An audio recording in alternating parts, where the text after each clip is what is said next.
Right, so the newspaper headlines this morning: United hope Solskjaer can sway want-away stars to stay.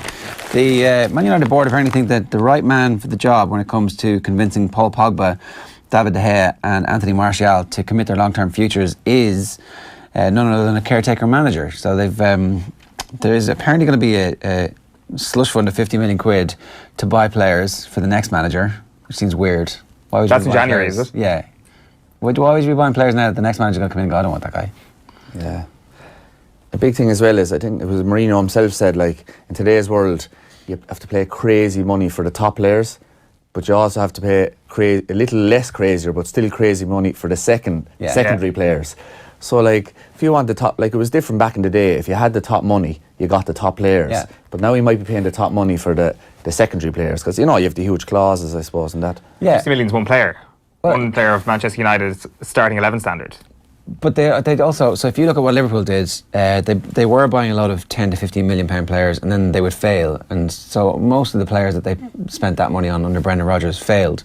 And then clubs started to sign some of those players, and then they stopped and they just spent, okay, let's just spend ridiculous money on Virgil van Dijk, and then he's turned into the best defender in the world, and you're like, okay, maybe the absolute crazy money is worth it in the long run. Yeah. If you buy 5 players at 15, 20, 25, 35 million now who don't work out, or you buy £150 million player who really works out, which situation's better? Well, I think when it comes to a defender, spending that money, you're going to get a bigger hit than not. Like, you think about the Virgil van Dijk reaction at the time, and people were saying this is lunacy. It was kind of like the Rio Ferdinand reaction when he joined from Leeds to Manchester United, saying £20 million is lunacy. Look how long he played for as one of the best Premier League defenders. So I think when it comes to a defender, like, if you're spending 50 million quid and you're getting Rafael Varane or somebody, it's worth that money.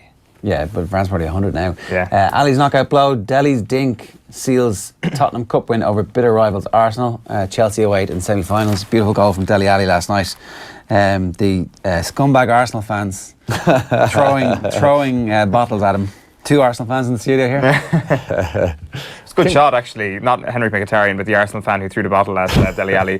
Dele Alli then went full Theo Walcott, going like this to the Arsenal fans, which, to be fair, was totally deserved. Ah, yeah. There's this crazy reaction. Oh, did Dele Alli go too far? It's like, no. What? By responding to having a bottle thrown at him by pointing out the score.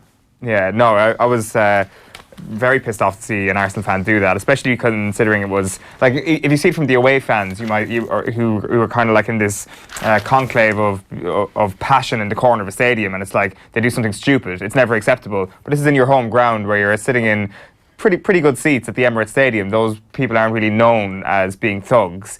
You can call Arsenal fans a lot of things, but rarely can you call those people in that part of the Emirates Stadium thugs. So it was just really unusual, and Dele Alli was dead right to kind of stick it up to them. Piers Morgan then in the aftermath had to wear a Spurs jersey doing the draw on Sky Sports. Worst moment of his life, he said. Can you hear stuff from the crowd when you're playing? No, not the big games, no, because it's just a wall of noise, which I'm sure it's like that. I know that was a League Cup game last night, but I presume it was a sellout. Seemed I hardly know what the Arsenal fans. Some of them probably bought tickets and didn't show up, you know. So yeah, I was in the Emirates last year, 2 years ago, for Arsenal and Chelsea. Dodgy, was it? Like, I was down near the Chelsea fans, and so, like, it is definitely hot and heavy between the two fans when you're close enough. But, you know, it was tough. Like, you'd be glad, you know, the way the GA fans kind of are all together. Yeah.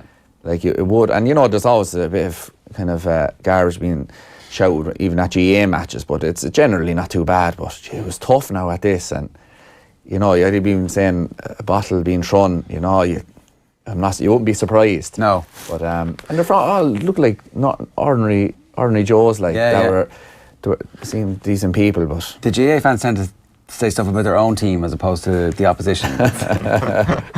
Solskjaer gets United job in loan deal. This is the detail emerging yesterday that Molde are taking cash payment for the privilege of loaning Ole Gunnar Solskjaer to Manchester United for 5 or 6 months. There's the picture of the bottle hitting the back of Dele Alli's head. And Jim Gavin has signed up to the Dubs for another 3 years. His deal, which was due to extend to the end of 2019, has now been extended to the end of 2021. Even if Jim Gavin doesn't intend to stay to 2021, it's like just a good idea to roll this on into the future, and then at any point that he wants to, he can step down. So there's no sense of him like, oh, this is my last year. There's never, you know. He's never the story. Yeah. No, and even you go back to Ferguson that time, and he said in United, it's this is my last year, and the wheels came off the cart, and I think it's just kind of any young player comes in now says, right, Gavin's here for another 3 years. I need to step it up here. Yeah. And as you said, I think you're dead right. It just gives a belief and a security and that to the whole system. And I think Dublin, that was always the thing. If they got things right, how good were they going to become? Yeah. And they have things right now, and they just seem to be rolling and rolling and rolling. Yeah, it's hard to see anybody getting close to them. Kerry, you think can't bet youth. And if you've youth coming the way Kerry are coming, not saying they're going to win it this year, but they're coming, and they're going to beat someone soon. Is it 5 in a row minors never done before? It's crazy, really, because minor are so hard to win. And if Dublin are so dominant, how is they not competing with them minors? Because they still have the same population, as they have for their seniors. So I think they're winning, and Kerry, they do things right. Anyone in Kerry growing up, Barry in North Kerry, grows up with football from 3-4 years of age, and you just can't beat that. I was reading a bit about Tiger Woods there the other day. I think, is there a new book coming out about him or that, or a memoir or something? And Earl, his father, had him out driving balls from 2, and had called down some TV station to have a look at him, and he was very young as well, 3 or 4 maybe. Yeah. And it just goes to show, he was practicing 2 hours a day. And I know you have to have talent as well, but Kerry are going to have talent. Plus, you have guys kicking balls since they're 3-4 years of age. Yeah. So, listen, Kerry will come, and so will other teams, but skill, I think, is still the reason why. Dublin are brilliant skillfully. And You're loving this. Oh, well, he's just speaking the truth. Absolutely bang on the money there. Kerry, yeah. Yeah, absolutely. I do think 2019 is just maybe a step too soon. I think Dublin are going to win the 5 in a row. I'd be, like we said it this time last year, that there was every possibility that 2018 would have been Dublin's easiest All-Ireland. That proved to be true. I'm not sure has the tide turned beyond the point of not only taking it back to Dublin actually having to struggle for an All-Ireland, but to the point where they actually don't win the All-Ireland. I still think that there is a bit of a distance between them and the rest. 2020 though, that's the All-Ireland I'm looking at right now. Have this story here from Jason Burton, Matt Law, that says Manchester United are going to pay 42 million euros to secure Mauricio Pochettino. This is just not planning properly. Let's try and find our own good manager, somebody else, the next Pochettino, and spend that 42 million on a player. Let Daniel Levy do all that work. Let him do all the grafting when it comes to scouting a manager. They need somebody who is trusted, who is on the upward trajectory, which Mauricio Pochettino still is. If Jose Mourinho has taught them anything, it is that managers can be like players, that they have a peak, that they can get to the top of that bell curve and then they can fall off a cliff. And I think Jose Mourinho's career, we'll see with the next job, and we won't know until the next job, but it seems that he might have fallen off that cliff as a manager. So Mauricio Pochettino isn't anywhere near that peak. Or maybe he is, but either way, he's in a much better position than Jose was. You've got to, 42 million for Pochettino, you pay that any day of the week. Just there's loads of other managers out there who are just as good. But we don't know that. They can't afford to take that risk now. But I don't know if it's nailed on. I just think that we'll see. Walsh Eye's rare Limerick festive visit for Get a Bird. So it looks like Ruby Walsh is going to head to Limerick on St. Stephen's Day to try and win the Grade 1 Matchbook Betting Exchange Novice Chase with Get a Bird. So obviously Ruby fancies that. Next page of the Herald this morning is Solskjaer is Reds reboot. New boss expected to unite troubled club. You also have that story as well in the back of the Herald, obviously, that Jim Gavin signs up with the Dubs until 2021.